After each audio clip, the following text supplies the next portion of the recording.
With Caitlin Clark injured, the WNBA will be reliant on their other stars to carry the league. I'm not just talking about ratings. I'm not just talking about attendance. The WNBA will be reliant on their other stars to maintain the interest of the mainstream. With Angel Reese being the only player with mainstream name recognition, most of the pressure, it is going to be on her to perform. And we have plenty of evidence that proves Angel Reese is not qualified to carry the league.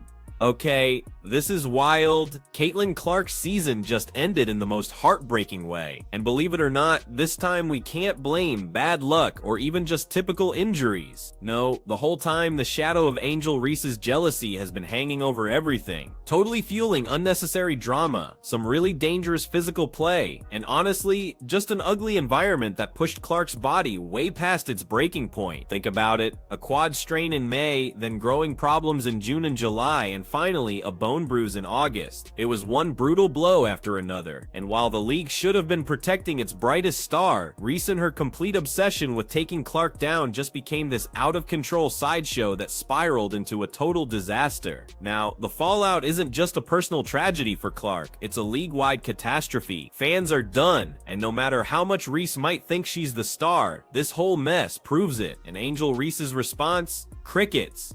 Maybe even satisfaction. That's Angel Reese for you. Under pressure. When you think about it, there have been so many classic songs written about the WNBA dump. Obviously, Under Pressure by Queen and David Bowie, which directly applies to what Angel Reese and her colleagues are going through right now. An immense amount of pressure to carry this dump of a league while Caitlin Clark recovers. Think back. Seriously, how many times did we all watch Clark get shoved, grabbed, and just absolutely thrown off balance, only for the cameras to immediately cut to Reese over there, celebrating her physicality like it was some kind of achievement? That's what makes fans so absolutely furious. Everyone saw it happening in real time. Clark was getting hammered on curls, bodied before she even touched the ball, and roughed up on basically every single trip down the floor. Yet, while Angel Reese was busy playing up the rivalry theatrics for the cameras, the actual basketball just kept sliding into something genuinely ugly. It completely stopped being about competition, and started looking exactly like one player being openly targeted, night after night with zero accountability whatsoever. Well, it all started last year, in her rookie season, where she received 20% of all the flagrant fouls in the league. And most of them came from Angel Reese and the Chicago Sky. And these weren't basketball plays. They were not only fouling her, but they were getting up laughing about it, laughing about Caitlin Clark getting assaulted. Any other work environment, people go to jail for what's going on. And here's the absolutely painful irony in all of this. The very player who literally carried the WNBA into record-breaking viewership, single-handedly selling out arenas in places like Dallas, Vegas, New York, and Chicago, was left completely vulnerable because Angel Reese and other players apparently thought proving a point was somehow more important than actually protecting the game itself. Networks were literally shelling out millions for Caitlin Clark broadcasts, and fans were buying tickets months in advance, desperate to see her play. But instead of letting her do her thing, this jealousy just exploded into an arms race of fouls, cheap shots, and pure intimidation. For Clark, that meant collision after collision, twisted pivots and landings that kept piling up into serious injuries that honestly could have been completely avoided if things were handled differently. Now, what little girl wants to grow up and play in a league where you're targeted like that? How do you sit here and profess and demand that everyone take women's sports seriously when you can't even take it seriously enough to not act like a junior high queen on the court? It's stupid. That's so dumb. It looks like a soap opera. Look, this wasn't just frustrating to watch, it was genuinely dangerous to the very foundation of the league. Every single time Clark absorbed another cheap shot from players who were clearly desperate to prove they weren't being overshadowed, the clock just ticked closer and closer to this exact moment. Her quad strain, those lingering groin issues, none of these were flukes, guys. They were the direct result of weeks of completely unchecked physicality, of opponents who were clearly more obsessed with knocking her off balance than they were with actually beating her her with skill and talent. And yeah, Angel Reese was absolutely at the very center of that whole narrative, leaning hard into that villain role, thriving on the attention, even if it came at Caitlin Clark's direct expense. And last year, I noticed how much it was just Caitlin Clark. Caitlin Clark was taking all the hits. Caitlin Clark was taking all the abuse. But this year they've added Sophie Cunningham. She gets more flagrant fouls on her than anybody in the league besides Caitlin Clark. And Aaliyah Boston, she's been taking hits as well. But the worst thing is the consistency. So they don't call flagrant fouls, or most of the time, Caitlin Clark could be held for an entire game at a time. They don't call fouls. They don't call common fouls. And that's precisely why people are calling out the massive hypocrisy right now. The WNBA absolutely loved parading those headlines about record ticket sales, jersey sellouts, and unprecedented sponsorship deals. And let's be real, it was all thanks to Caitlin Clark. Yet, when it came to their biggest stars' actual safety, they just let jealousy-driven rivalries completely turn the season into a total circus. The result, the very player they built their entire marketing around has now been sidelined for the rest of the year, leaving arenas half empty and TV networks scrambling like crazy to adjust their plans. You spend all this time trying to get respect for your league, and then you do bitch stuff. The only B's out there I see are the B's that are being dramatic about Caitlin Clark. That's all I see. They try so long to get respect for women's basketball, and then they treat it like a junior high school girl's locker room. Junior high school girl antics on the court. Instead of playing the game, they got to be drama because they're jealous. Instead of letting their skills speak for themselves, they got to be drama because they're jealous. So, what exactly happens when your golden goose is forced out of the game because rivals like Reese couldn't control their obsession? What goes down when you build an entire empire around a single star, but then you just let jealousy dictate how she was treated on the court? Now we know the end result is Caitlin Clark limping on the sidelines while the league and Angel Reese herself scramble to explain why she can't even fill up her own arena. The targeting, the jealousy, the constant cheap shots, they didn't just influence box scores, they laid the entire groundwork for Clark's season-ending collapse. And now the backlash isn't contained to the floor, it's spreading absolutely everywhere. Was Caitlin Clark's second season totally doomed from the very first practice? Looking back now, it sure as heck feels like it. Go all the way back to training camp in May. Reports were already hinting her quad was tightening, something most franchises would have treated with extreme caution. But instead of giving her a real chance to recover, she was paraded out as the centerpiece of every single event, every scrimmage, every media push, no rest. Meanwhile, Angel Reese and her camp were practically salivating, just waiting for every chance to exploit that vulnerability, fueling this narrative that Clark simply couldn't handle the league's physicality. Less than 2 months later, that nagging issue escalated into a groin injury. By July, that groin problem turned into a full-blown tear, and suddenly, the announcement everyone dreaded became a devastating reality. Caitlin Clark was finished for the year. The story of how we got here isn't about one unlucky twist, it's about a season-long clear pattern that never gave her body or her reputation a fair chance. I mean, it's a gut punch that basically encompasses an entire season of them. The Fever have lost so many players to injury, but obviously none bigger than Clark. And there was such a wait for this second season after her magnificent rookie season.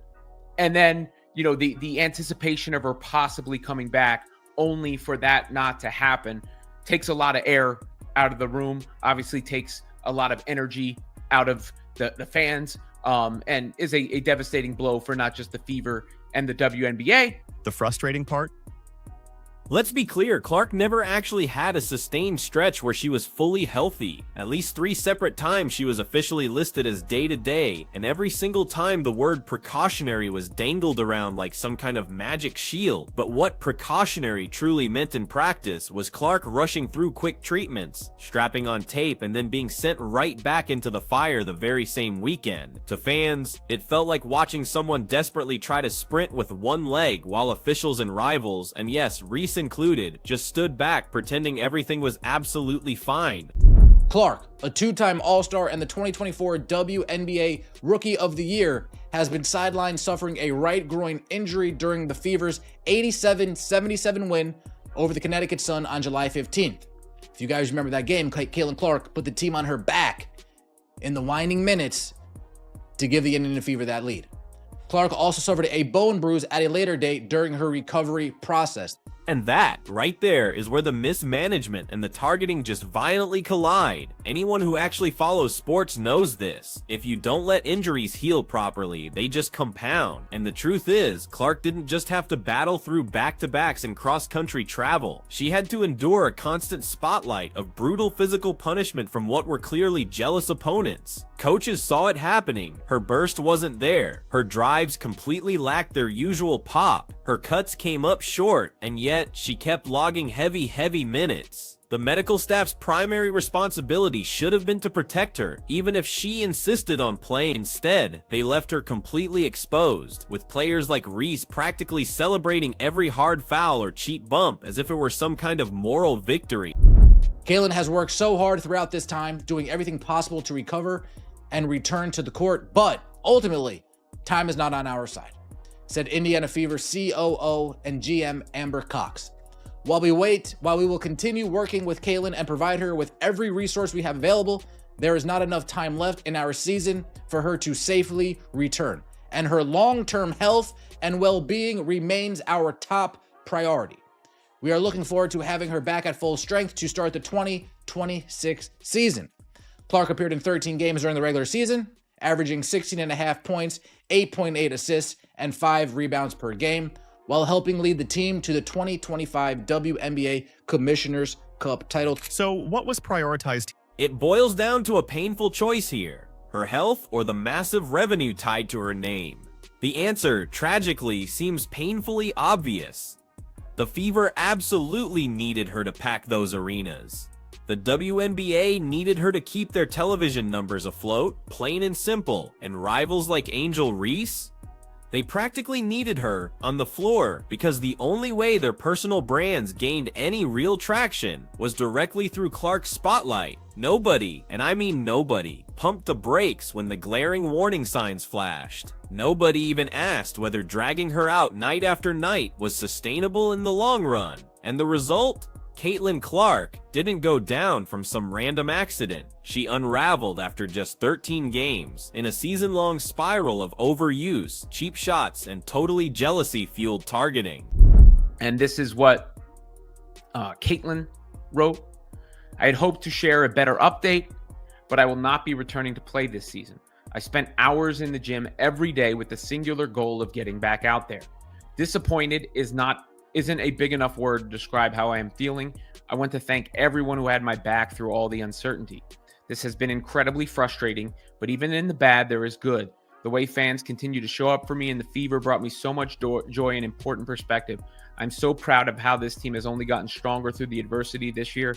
Now it's time to close out the season and claim our spot in the playoffs. And listen, that spiral didn't just cut short her sophomore campaign, it absolutely ripped the momentum straight out of the league's hands. She was the ticket sales. She was the ratings.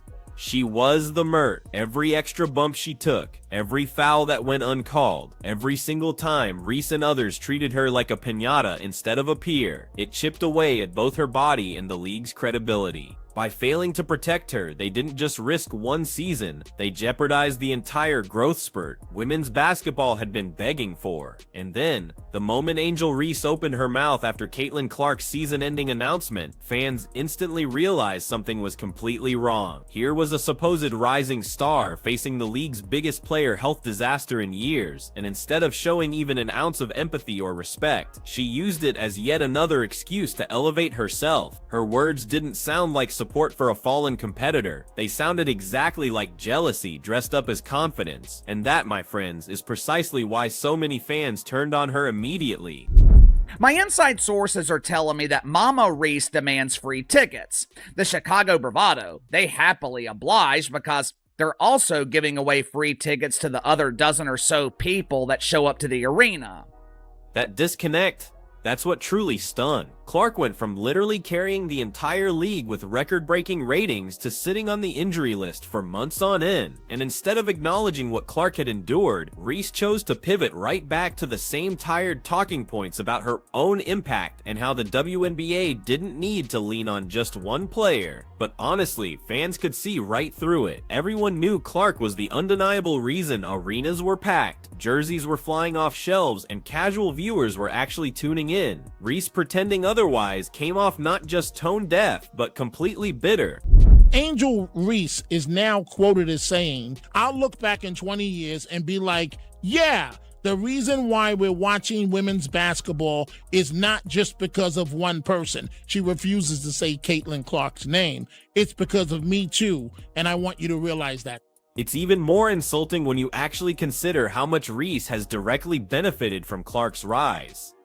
Those bigger crowds she talks about, they absolutely weren't showing up for Chicago Sky games until Clark hit the league.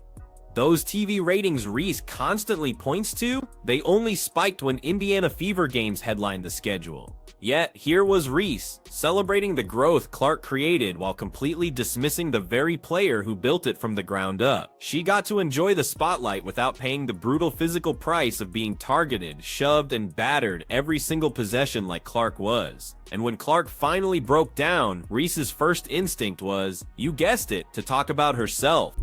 "Sorry, young lady, nobody knows who you are. Nobody would be watching the WNBA additionally for you. This is all about Caitlin Clark. Caitlin Clark is bringing the money to the game, the planes to the game, the TV viewership. The WNBA is on fire because of Caitlin Clark." The backlash was immediate and fierce. On social media, fans completely tore into Reese's comments, calling them tone deaf and even cruel. Longtime WNBA supporters openly said her attitude proved she was more interested in clout and attention than actual competition. Others outright accused her of celebrating Clark's downfall, noting how her fan base flooded timelines with posts about how the league could finally breathe now that Clark was sidelined. This wasn't just insensitive, it was an absolute public relations disaster for Reese. Instead of rising to the moment and showing an ounce of grace, she completely exposed the raw envy that's been simmering under the surface since day one. Her rookie year with the Chicago Bravado, the numbers were eerily similar. It was around 88% capacity. Angel Reese averaged around 8,700 a game. Going into 2025, Angel Reese was the only star in the secondary dump unrivaled. For the first time in her career, it was her opportunity to prove that she could draw. It was her opportunity to prove that she did not need Caitlin Clark to draw an audience. What was the end result? Unrivaled averaged 221,000 viewers. For reasons unknown, the mainstream media called this a resounding success. The rest of us called it huge embarrassing failure. Now Reese is tragically facing the exact same reality that Engelbert once did. Fans see her as part of the problem, not part of the solution. Her words didn't reassure anyone, they didn't unify the fan base, and they certainly didn't honor the player who single-handedly carried the league into true relevance. Instead, she just gave people another reason to see her as jealous, petty, and completely out of touch. And once that perception sets in, it's incredibly hard to shake. Just ask the fans who are already organizing boycotts and actively draining playoff attendance in protest. Reese thought she could control the narrative. Instead, she just poured gasoline on the fire. All it took was one injury announcement from Caitlin Clark for the entire WNBA market to completely unravel. Tickets that had been selling for over $200 in June, especially for All-Star Weekend, suddenly plunged to barely $60 overnight. Resale sites were instantly flooded with desperate sellers, fans trying to unload seats they had circled on their calendars for months. Their dreams completely crushed. And this wasn't just any all-star showcase, it was set in Indiana, basically Clark City, the crown jewel event the league had promoted as her massive big stage at home. In just hours, the hype that had been carefully built for months just collapsed into thin air, leaving behind an event that felt hollow, directionless, and completely stripped of its main attraction. We've got Colin Cowherd saying, you know what? Guess what I didn't talk about on my show this year? The WNBA. Guess why? He just come out and said it yesterday. Because Caitlin Clark was not playing. That's why. He said, I led my show, my biggest, largest national sports radio show in the country. I led my show with Caitlin Clark 6 times last year. I mean, you don't lead a show with anybody unless they can draw. The desperation, honestly, had been obvious long before Clark's official announcement. Teams across the entire league had rearranged full schedules just to accommodate her undeniable star power. Indiana Fever road games, get this, were moved from small mid-market arenas into huge NBA-sized venues, banking entirely on Clark's ability to sell them out instantly. And she did, but once her season ended, those very same venues were left scrambling, dealing with an avalanche of refund requests, disgruntled fans, and rows of empty seats. The panic was incredibly real. Ticket resales for those premium events completely cratered within hours, sometimes dropping even below the cost of parking. Angel Reese might have loved watching that chaos unfold, but fans saw right through her act. It wasn't ambition driving her reaction, it was pure unadulterated envy. And the collapse wasn't limited to just ticket sales. Attendance across the league absolutely nosedived in every single market Clark wasn't playing in. Television partners who had gambled primetime coverage on her games watched viewership sink the second she was out. Sponsors who had jumped on board specifically for the Clark effect suddenly found themselves tied to matchups that looked more like empty gym scrimmages than national broadcasts. This wasn't a gentle decline, it was a measurable crash that brutally exposed exactly how much of the WNBA's momentum depended on one single person. And fans absolutely knew it. Angel Reese might have enjoyed the spotlight shift for a week or two, but in the long run, the fallout only highlighted how little interest there really was without Caitlin Clark. The ticket prices. The demand fell off a cliff. And it's not just the on-court product that suffers without number 22, Caitlin Clark. The entire weekend's economic opportunities have felt the fallout. And get this, the anger quickly built into real action. Boycotts weren't just a talking point anymore, they became organized. Playoff games were suddenly the direct target, with fans vowing to keep arenas half empty as a powerful statement. Social media was flooded with refund screenshots, open letters, and coordinated campaigns all aimed at completely draining playoff attendance. Optimism, once sky-high back in May, was now buried under raw frustration and deep distrust. And Angel Reese's part in all of this, the blatant jealousy, the gloating, the outright dismissal of Clark's impact, only fueled the movement even further. Fans weren't just upset with the league anymore, they were absolutely furious at Reese for embodying the exact envy and pettiness that had led to Clark being targeted so ruthlessly on the floor. They could have easily said 2 months, 1 to 2 months.